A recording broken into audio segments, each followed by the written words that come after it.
My name is Thomas Whitaker, and the day my company celebrated my 43 years of service was also the day I realized my only son had stopped seeing me as his father. The ballroom lights dimmed as the MC stepped toward the podium, smiling at the hundreds of employees, executives, and guests gathered inside the downtown Peoria Convention Center. "Ladies and gentlemen," she announced, "today we honor a man whose integrity has shaped this company for 43 years. The giant screens behind her filled with photographs from another lifetime. There I was in 1983 wearing an oversized hard hat. Another photo showed me standing beside coworkers whose faces were now gone from this world. Then came pictures from company picnics, volunteer events, charity fundraisers, and retirement parties where I had stood applauding everyone else. Today it was finally my turn. The applause echoed through the ballroom. I smiled politely, but my eyes kept drifting toward the front row. One chair remained empty. It carried a small white card reserved for Nathan Whitaker, my son. The camera followed my gaze. The audience followed the camera. Even before anyone said a word, everyone understood. The seat was supposed to belong to my family. Instead, it belonged to silence. The MC noticed. She walked closer with a gentle smile. "Mr. Whitaker," she asked, "would you like us to wait a few more minutes?" I shook my head. "No." She hesitated. "Would you like someone else to sit beside you?" I looked across the ballroom. Near the back stood a nervous young man wearing a navy blue suit that clearly wasn't expensive but had been carefully pressed. His hands were folded in front of him. He looked like he wasn't sure he belonged there. I smiled. "Caleb." His eyes widened. My late best friend's son. The audience turned toward him. "Would you come sit with me?" Caleb looked almost frightened. "Me?" I nodded. "Your father would have been sitting there if he were still alive." The room became quiet. Caleb slowly walked down the aisle. He sat beside me. I patted his shoulder. "Thanks for coming." His voice barely escaped. "I wouldn't have missed this." 6 minutes later, the CEO returned to the microphone. He smiled at me, then looked toward Caleb. "There is one final surprise." I frowned. I hadn't been told about any surprise. The CEO continued. "Years ago, Thomas Whitaker quietly turned down several executive bonuses and asked instead that the company create a legacy fund honoring loyalty, sacrifice, and service to others." Murmurs spread across the ballroom. "Today," the CEO said, "that fund officially begins." He paused. "The first recipient was personally selected by Thomas." Caleb looked confused. "So today," the CEO smiled warmly, "Caleb Monroe will receive a $950,000 legacy gift." The ballroom exploded. People stood. Some cheered. Others cried. Caleb froze. I think there's been a mistake." The CEO laughed softly. "There hasn't." Caleb covered his face. I simply squeezed his shoulder. "You earned this." 4 hours later, I sat alone in my pickup truck outside my small ranch house. My phone buzzed again and again and again. When I finally looked, 137 missed calls. Most were from Nathan. The rest his wife, Courtney. Unknown numbers, old relatives, even reporters. I stared at the screen for several long seconds. Then I placed the phone face down on the passenger seat because the story everyone had just witnessed on television had actually begun years earlier. Until 7 years ago, I never imagined my family would drift apart. My wife Diane and I had built a simple life. Nothing glamorous, nothing people would envy online, just honest work, cookouts in the backyard, camping trips every summer, Friday night pizza, church on Sunday mornings. Nathan grew up in that little brick house, believing we weren't wealthy. The truth was, his mother and I simply believed money should buy security, not attention. Diane passed away after a short battle with pancreatic cancer. Nathan was 33 then, already married, already building his own life. Her death changed something inside both of us. For me, it created silence. For Nathan, it created distance. At first, I told myself that was normal. People get busy. Jobs become demanding. Marriages require attention. Life moves forward. I understood that. I truly did. I never expected weekly visits. I didn't expect holiday dinners every month. I only hoped we'd still be father and son. Instead, our conversation slowly became appointments. "Dad, can I call you later?" "Dad, we're busy this weekend." "Dad, maybe next month." Months became seasons. Seasons became years. Whenever Nathan did visit, Courtney always seemed eager to leave. She wasn't rude, not openly, She simply acted as though spending time with me was another obligation squeezed between vacations, brunches, and social events. I never blamed her entirely. Marriage changes priorities, but somewhere along the way, my son stopped making decisions for himself. If Courtney wanted something, that became Nathan's opinion too. I noticed it in little things. He stopped fishing with me, stopped coming over to watch football, stopped asking for my advice. Even birthdays became text messages. Still, I never complained. Parents don't keep score, at least good parents don't. Then, about 4 months before my retirement ceremony, our company announced something completely unexpected. The board wanted to celebrate employees with 43 years of continuous service. Only 3 people qualified, 2 had already retired and moved overseas. That left me.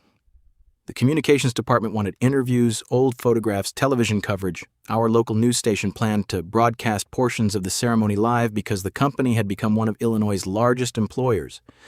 Honestly, I would have been perfectly happy with a handshake and a sheet cake in the break room, but the CEO insisted, "You've spent 43 years taking care of this company," he told me. "Now let us take care of you." A week later, I drove to Nathan's house. He answered, wearing golf clothes. Courtney was loading suitcases into their SUV. "You heading somewhere?" I asked. "Weekend in Charleston?" Nathan smiled. "Before you go?" I handed him the invitation. He opened it. His eyes widened. "They're televising this, apparently." He laughed. "That's pretty cool, Dad. I'd really like you there." He looked at Courtney, then back at me.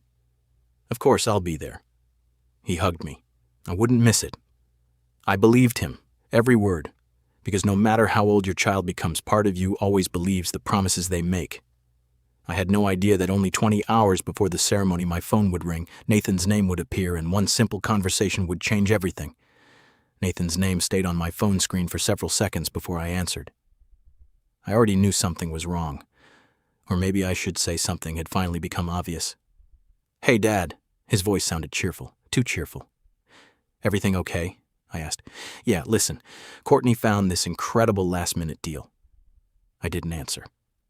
"It's this luxury resort in Palm Springs," he continued. 5-star place. We leave tomorrow morning. Tomorrow morning, the morning of my ceremony. I leaned against my kitchen counter and looked out the window. The maple tree Diane and I had planted 27 years earlier swayed gently in the evening breeze. "I thought your ceremony started in the afternoon," Nathan said quickly, "but we'd already booked the flights." "You haven't booked them yet?" I replied quietly. There was a long pause. "No, so you could still come." Another silence, and then I heard Courtney's voice in the background. "Babe, tell him they'll understand." Nathan lowered his voice. "Dad, we've both been working so hard. Courtney really needs this vacation." I smiled, though no one could see it. "I understand." "You do?" "Yes. We'll celebrate next week. I'll take you out somewhere nice." "That sounds fine. You aren't upset?" "No, really. I'm 73 years old, Nathan." He laughed nervously. "I guess you've learned not to sweat the small stuff." If only he knew. We said goodbye.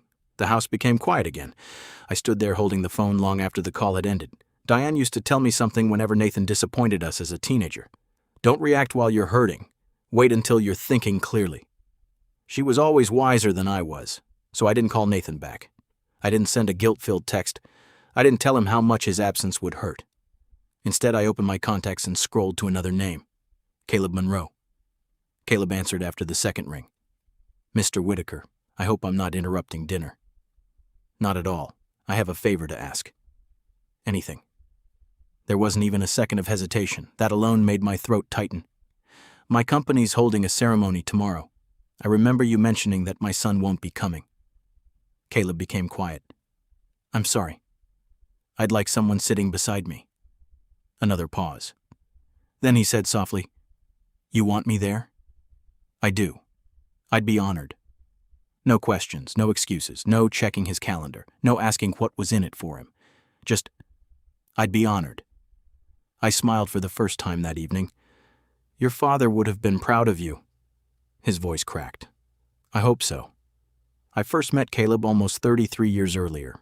Back then he was just a skinny little boy racing bicycles down our neighborhood sidewalk while his father, Gary Monroe, grilled hamburgers in the backyard. Gary wasn't just my coworker, he was my brother in every way, except blood. We started at Harlow Manufacturing Group only 8 months apart. Same factory floor, same impossible supervisors, same mandatory overtime. We bought our first homes within a year of each other. Our wives became best friends. Our sons grew up playing catch together. Some of my happiest memories involved Gary laughing so hard he couldn't finish telling a joke.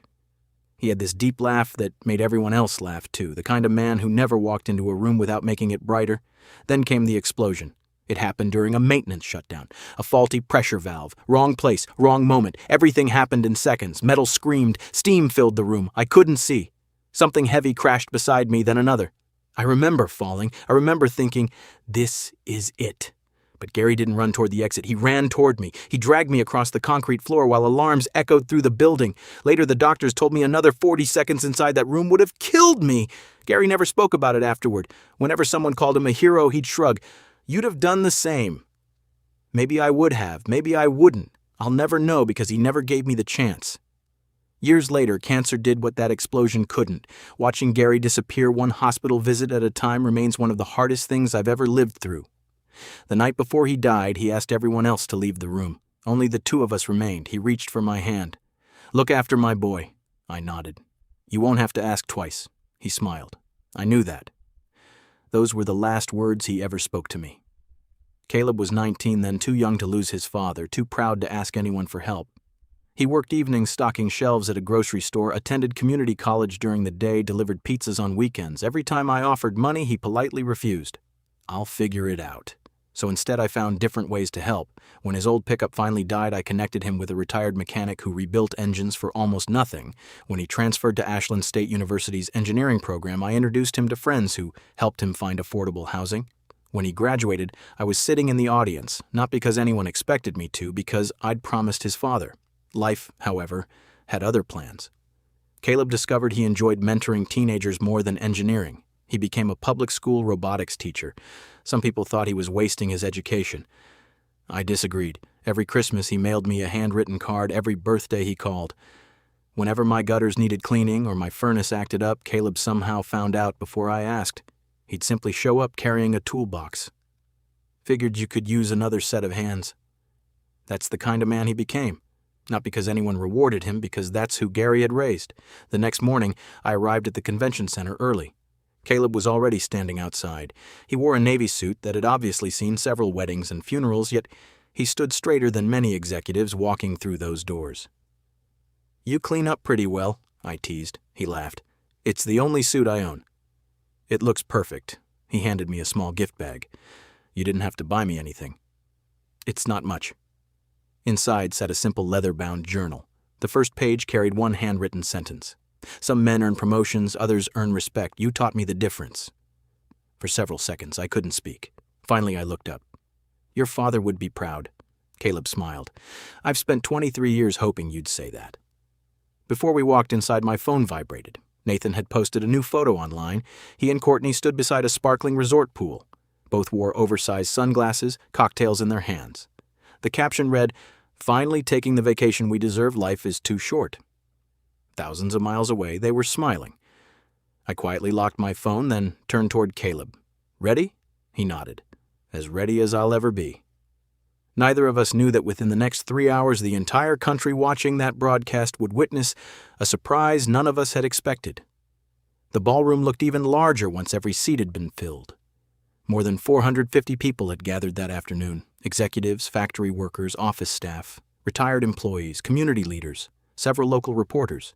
3 television cameras rolled quietly near the stage while technicians whispered through headsets. Everything felt polished, professional, far more elaborate than anything I ever expected. Caleb and I sat together in the front row. He kept glancing around as if he were afraid someone would realize he didn't belong there. I leaned toward him. Relax. I'm trying.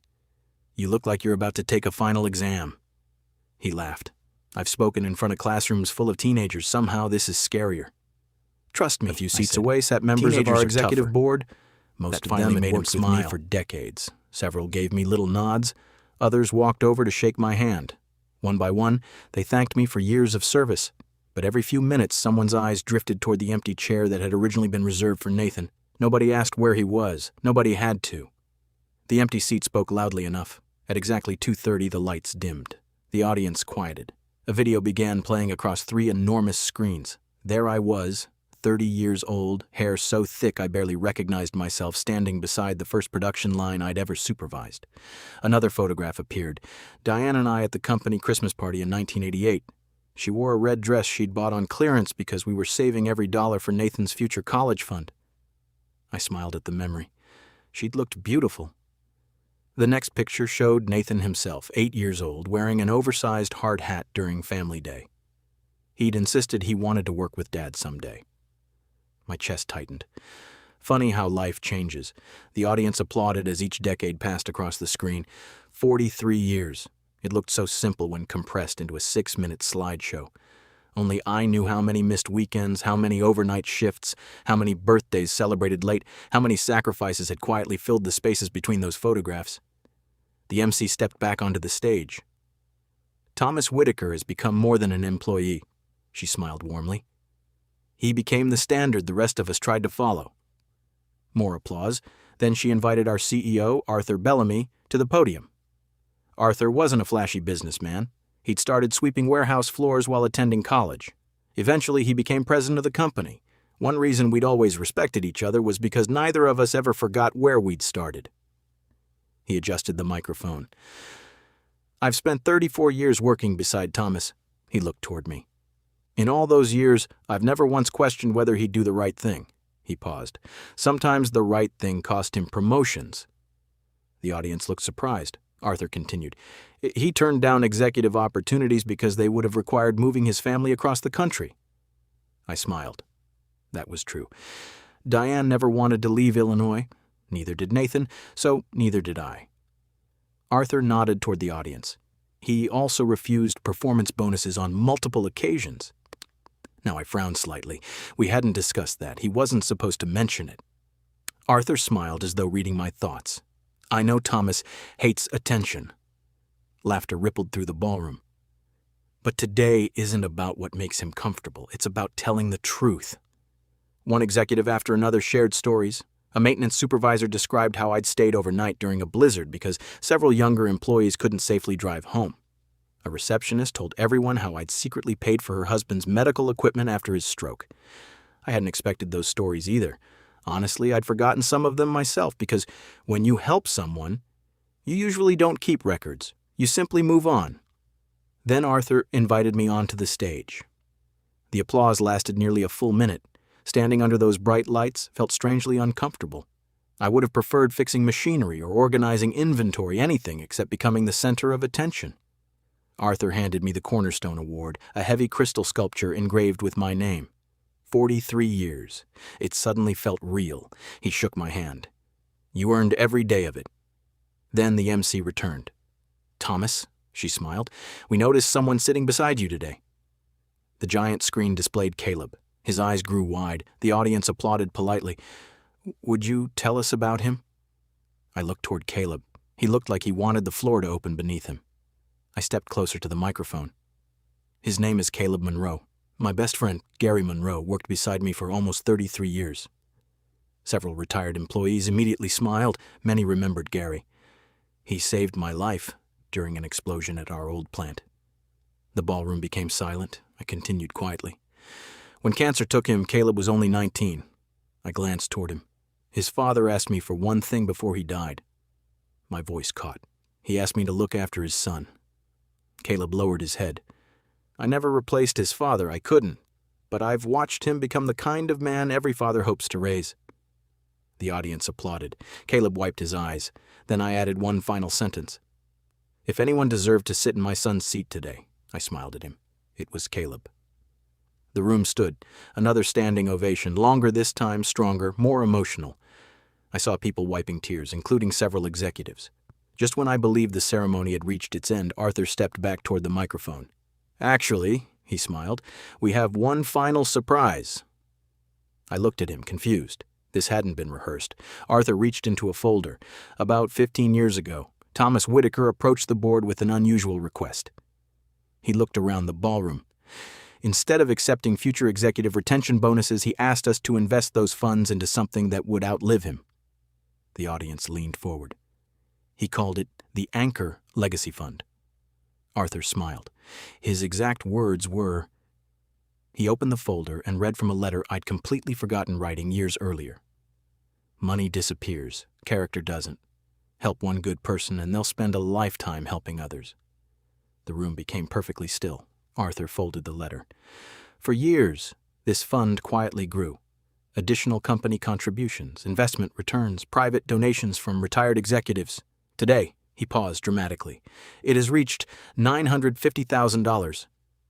Gasps filled the ballroom. I stared at him. Even I hadn't known the final amount. Arthur smiled. The agreement gave Thomas one privilege. He alone would choose the very first recipient. Every camera turned toward me. Arthur looked directly at Caleb. Caleb Monroe, please join us on stage. He stood slowly. His knees visibly shook. When he reached us, Arthur extended his hand. On behalf of Harlow Manufacturing Group, we are honored to present you with the first Anchor Legacy Award, $950,000. Caleb simply stared. His voice disappeared. I can't accept this. Arthur smiled gently. You already have. Caleb looked at me, his eyes filled with tears. Why? I placed my hand on his shoulder. Because your father once saved my life. I smiled through my own tears. And because you've spent the last 23 years honoring his. The audience rose again. This time the applause seemed endless. I had no idea that somewhere in California Nathan and Courtney had just seen every second of it on live television. I didn't leave the ballroom right away. After the applause finally faded, dozens of people surrounded Caleb and me. Employees I'd worked beside for years wanted photos. Retirees hugged me. Former supervisors, men who had once terrified me as a young mechanic, stood in line just to shake my hand one last time. I've never seen a ceremony like this, one woman from Human Resources said. Another employee laughed. I think half the audience cried. I smiled politely. I wasn't planning on any of that. Caleb still looked completely overwhelmed. Every few minutes he'd whisper the same sentence. I still can't believe this. I finally pulled him aside. Listen to me. He looked at me with watery eyes. That money isn't a reward for one afternoon. What do you mean? It's recognition for the man you've spent 23 years becoming. He shook his head. I don't even know how to thank you. You already have. How? You showed up. He looked confused. I smiled. Sometimes that's the greatest gift anyone can give. About 25 minutes later, Arthur walked over carrying 2 cups of coffee. He handed one to me. You okay? I think so. He laughed. I've known you a long time. Too long. You've been trying very hard not to think about your son. I sighed. Am I that obvious? Only to old friends. We stood quietly near one of the ballroom windows overlooking downtown Peoria. Finally, Arthur asked, Do you want me to have our media department remove any mention of Nathan? I thought about it. The television broadcast had clearly shown the empty seat. People would ask questions. News reporters love stories that write themselves. An elderly father, an absent son, a surprise inheritance. It was practically designed for social media. No, I finally answered. Are you sure? I don't want anyone attacking him. Arthur nodded. But you also don't want us hiding the truth. Exactly. He placed a hand on my shoulder. You're a better father than most men would have been. I wasn't sure that was true. Good fathers don't always raise good sons. Sometimes they simply keep loving them anyway. Caleb insisted on driving behind me to make sure I got home safely. He laughed when I protested. You've looked after me for 23 years. Let me return the favor for one afternoon. We drove north through afternoon traffic. When I reached my little ranch house, he parked behind me. We stood in the driveway talking for nearly 40 minutes. What are you going to do? I asked. About what? The money. He stared at the ground. I honestly haven't thought that far. I figured you'd already have a list, he smiled. My students. I wasn't surprised. Our robotics program barely survives every year. We lose kids because families can't afford equipment. He paused. I want every child who loves engineering to have a chance. Then he laughed. And maybe replace my 18-year-old pickup. I was wondering how long it would take before you admitted that. He grinned. It's making some very concerning noises. You've earned a newer truck. No. He looked at me seriously. My father earned that. Those words hit me harder than I expected. Gary would have smiled, hearing his son say them. After Caleb finally left, I walked inside my house. The silence felt familiar. I loosened my tie, hung my suit jacket in the closet, placed the Crystal Award carefully on the fireplace mantel beside Diane's photograph. I looked at her smiling face. "You would have liked today." For a moment, I could almost hear her answering. Then my phone began vibrating across the kitchen table. Once, twice, again. Again. I frowned. Unknown number. I ignored it. Another call. Nathan. I ignored that one too. Then Courtney, then Nathan again. The phone wouldn't stop. Finally, I picked it up. The notification screen seemed endless. Missed call, voicemail, text message. Another voicemail. When I finally reached the top, I counted them. 137 missed calls. I stared at the number. Then my phone rang again. Nathan. This time I answered. "Hi, son." His breathing sounded rushed, almost panicked. "Dad." "Yes. Why didn't you tell me?" I looked around my quiet kitchen. "Tell you what, the money, we owe $950,000. "You knew?" "I knew there would be a gift." "You never told me." "You never asked." Silence. Then, "Dad, Courtney and I are driving to the airport. I thought you were enjoying your vacation. We're leaving." "No need." "Dad, you've already spent money on flights." "This isn't about the vacation." "What is it about?" He hesitated. He couldn't answer, not immediately. Finally, he whispered, "I should have been there." I closed my eyes. "Yes. I made a mistake." "You did." Another long silence. Then he asked quietly, "Are you angry?" I thought carefully before answering. "No." "You're not?" "I'm disappointed." There was a difference, a very big difference. Anger usually fades. Disappointment settles much deeper. Courtney suddenly grabbed the phone. "Thomas." "Hello, Courtney." "I think we've all gotten a little carried away." "What do you mean?" "People online are making Nathan look like some terrible son." "I haven't spoken to anyone online." "I know, but that empty chair—" "What about it?" "It embarrassed us." I took a slow breath. "No." "What?" "It didn't embarrass you," she sounded confused. "You embarrassed yourselves." Silence. Then she snapped. "You could have warned us. I invited you." "That's not what I mean." "I know." Her voice became colder. "People think Caleb deserves that money more than Nathan," I answered honestly. "That's because Caleb was there." She made an irritated sound. "So that's it." "What? You replaced your own son?" "No." My voice remained calm. "Nathan replaced himself." She had nothing left to say. She handed the phone back. Nathan spoke quietly. "Dad, I'm coming over tonight. I'll be here. I love you." The words surprised me. He hadn't said them in months, maybe longer. "I love you too." Then the call ended. Within hours, clips from the ceremony spread everywhere. Local television stations replayed the announcement. National websites picked up the story. Comment sections exploded. Many praised Caleb. Many admired the Anchor Legacy Fund. Others focused on the empty chair. Complete strangers shared stories about parents who had sacrificed everything only to be forgotten by their children. Reading those comments made me uncomfortable. People only knew one afternoon. They didn't know my son. Not really. Nathan wasn't evil. He wasn't cruel. He wasn't greedy by nature. He had simply spent too many years believing there would always be another chance, another birthday, another dinner, another phone call, another ceremony, another tomorrow. Life has a painful way of proving otherwise. As darkness settled outside my windows, headlights finally turned into my driveway. Nathan had come home, but he wasn't alone. Courtney stepped out of the passenger seat beside him, and judging by the look on her face, this conversation was about to become much more complicated than I had imagined. I watched Nathan climb out of the SUV with his shoulders slumped, looking older than he had just that morning. Courtney climbed out after him, but unlike Nathan, she wasn't carrying regret. She was carrying anger. Nathan stood quietly at the edge of my driveway. Courtney marched straight toward the front porch. "Thomas," she called before I even opened the screen door. "We need to talk." I unlocked the door. Neither of them spoke as they entered the house. Courtney looked around my living room as though she'd never really seen it before. The same worn leather recliner, the same brick fireplace, Diane's favorite quilt folded neatly over the couch, the family photographs covering one wall. Nathan stared at those pictures for a long moment. There he was, at 7 years old, proudly holding his first baseball trophy. There he was at 17 after getting his driver's license. There we were together on his college graduation day.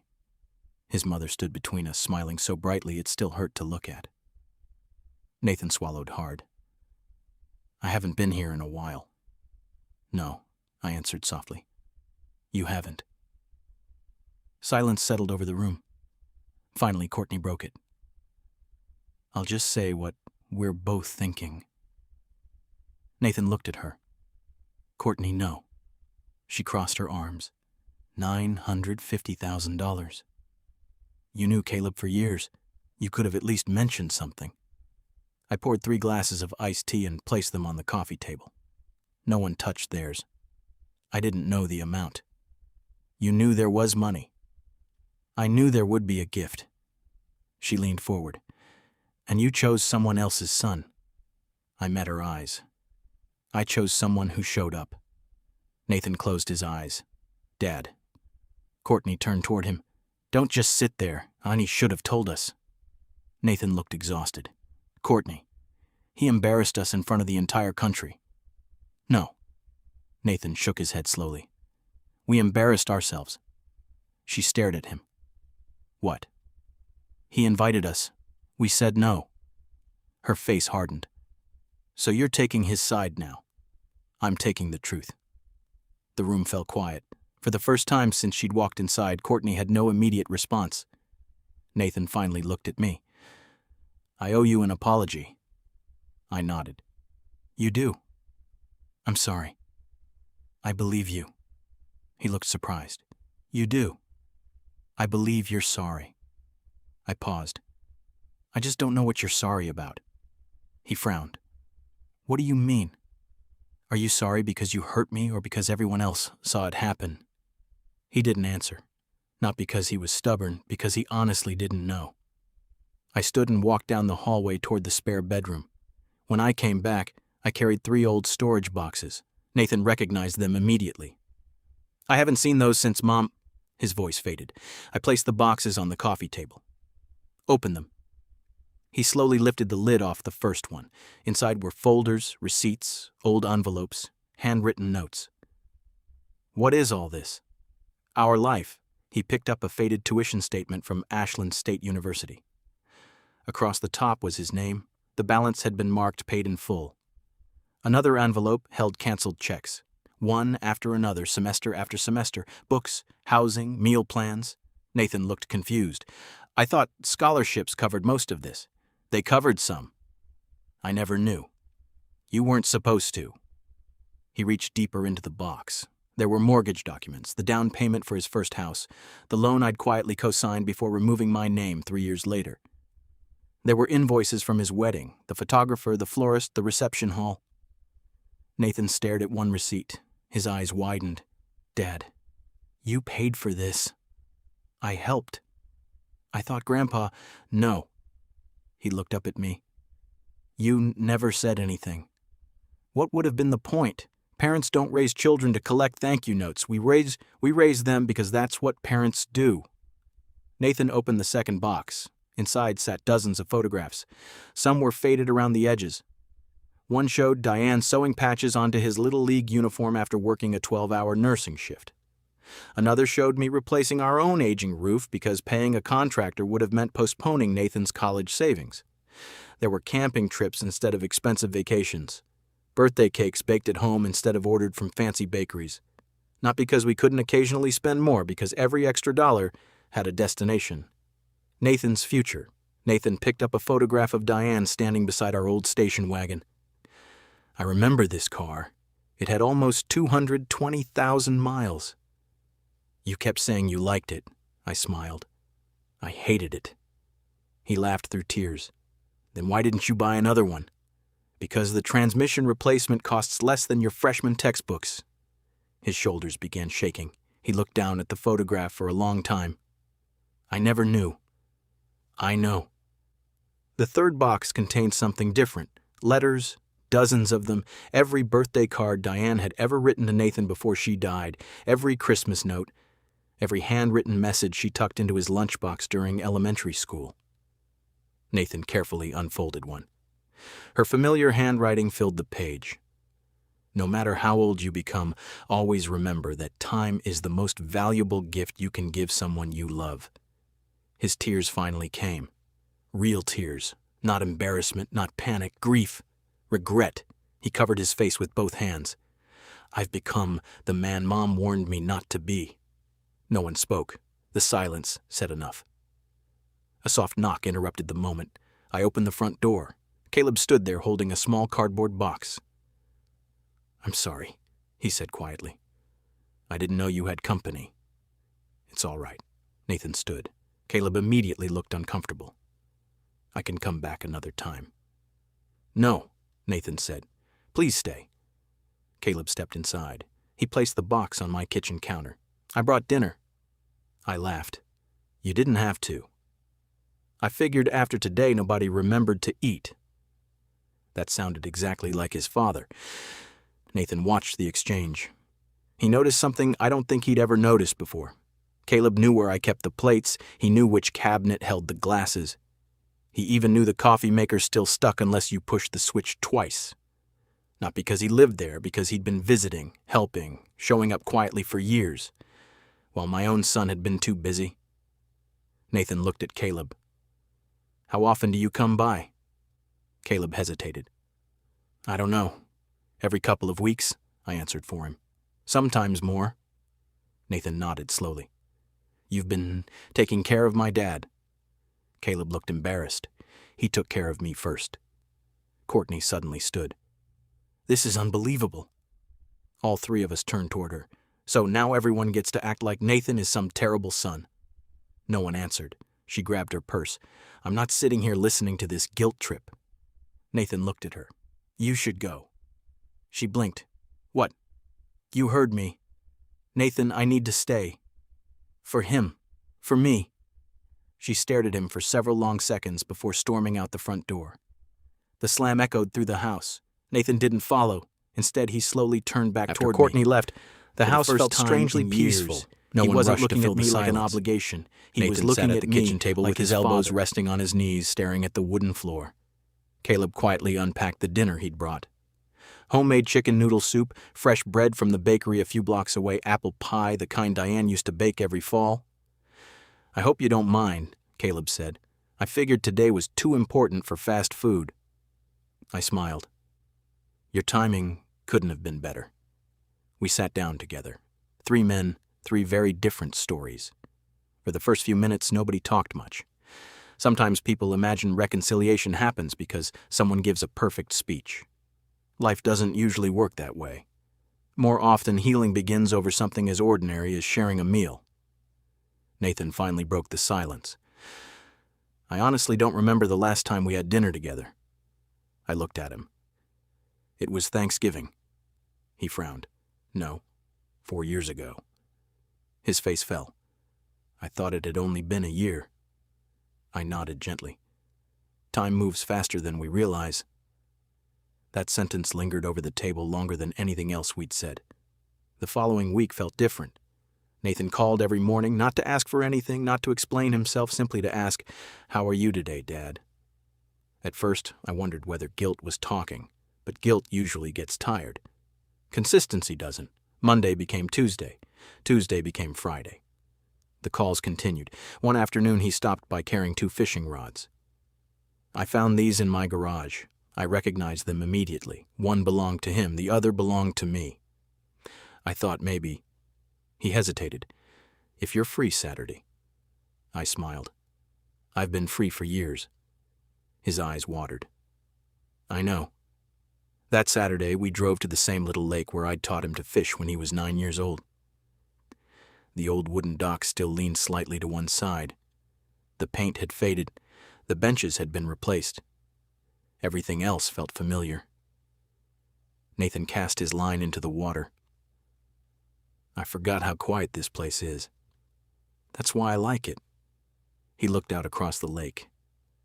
I used to think success meant having the biggest house, the nicest vacations, the newest car. He laughed softly. I spent so much time chasing things that I forgot to make time for people. I didn't interrupt. He needed to hear himself say it. My whole life, You've shown up." He looked at me. "And I stopped showing up for you." I nodded. "Yes. I'm ashamed of that." "I know. You aren't making this easy." "No," I smiled gently. "Forgiveness isn't difficult. Trust is." He accepted that without arguing. That alone told me he was changing. Meanwhile, Caleb's life had transformed overnight. News stations continued sharing the story of the Anchor Legacy Fund. Parents wrote letters thanking him for becoming a teacher. Former students posted messages online describing how he'd inspired them to study engineering. Instead of disappearing from public attention, Caleb used it for something meaningful. He announced that nearly half of the award would establish scholarships for students interested in robotics engineering and skilled trades. "I wouldn't be standing here," he told reporters during one interview, "if someone hadn't believed in me long before I believed in myself." He never mentioned my name unless someone asked. That was typical Caleb. He always redirected praise towards someone else. A month later, he invited Nathan and me to visit his classroom. Teenagers crowded around unfinished robots, computer screens, and tool benches. One young girl walked up shyly. "Mr. Monroe says you're the reason we got new equipment." I laughed. "No." I pointed toward Caleb. "He's the reason." She smiled. "He says you taught him generosity." Caleb overheard her. He looked at me across the classroom. Neither of us said anything. We didn't have to. Gary would have understood. Nathan started coming to the house every Sunday. Sometimes we watched football, sometimes we worked in the yard, sometimes we simply drank coffee on the back porch. He never acted as though one apology had erased years of distance. Instead, he did something much harder. He kept showing up. One afternoon, he brought over a small toolbox. "What are we fixing?" I asked. "The fence." "It isn't broken." He smiled. "I know. I just wanted an excuse to spend the day with you." I laughed harder than I had in months. "You finally sound like my son again." Courtney never came back. She and Nathan separated quietly a few weeks later. There was no dramatic courtroom battle, no screaming matches, no revenge, just two people realizing they wanted different lives. One evening, Nathan admitted something. "I don't blame Courtney." I looked at him. "I made my own choices. I kept choosing convenience. I kept assuming you'd always understand." He shook his head. "I confused your patience with permission." That may have been the wisest thing he'd ever said. Several months after the ceremony, Harlow Manufacturing Group invited me back for the dedication of the Anchor Mentorship Program. The company had decided to expand the original fund into an annual program pairing experienced employees with young people entering skilled trades and engineering careers. Arthur smiled as he welcomed everyone. This all began because one man believed character should outlive a paycheck. This time when I walked into the auditorium, the front row seat beside mine wasn't empty. Nathan was already sitting there. He stood as soon as he saw me. "I wanted to make sure I got here early." "You certainly did. I wasn't going to miss this one." He smiled sheepishly. "Not for anything." Caleb sat on my other side. I looked at the two young men beside me, one connected by blood, the other connected by a promise. I realized something then. Family isn't weakened by gratitude. It's strengthened by it. The ceremony itself wasn't nearly as emotional as the first one. There were no surprise gifts, no television cameras focused on an empty chair, no shocking announcements, just dozens of young apprentices meeting mentors who genuinely cared about their future, and honestly, that mattered far more than headlines ever could. As we walked toward the parking lot afterward, Nathan stopped beside my truck. "Dad." "Yes. Thank you." "For what?" "For loving me, even when I made it hard." I placed a hand on his shoulder. "Being your father was never the hard part." "What was?" "Waiting for you to find your way home." He wrapped his arms around me. The kind of hug that lasts long enough to say everything words cannot. For the first time in years, I felt my family becoming whole again. Not because money had changed anyone. Money hadn't repaired a single relationship. Choices had. Time had. Humility had. And love, the quiet, stubborn kind that refuses to disappear, had finally been met with gratitude. If this story reminded you of someone who sacrificed quietly for your family, don't wait for a special occasion to tell them what they mean to you. Time is the one gift none of us can earn back. And if this journey touched your heart, I'd be honored if you shared it with someone who needs the reminder, and subscribe for more stories about family, second chances, and the strength it takes to choose love over pride.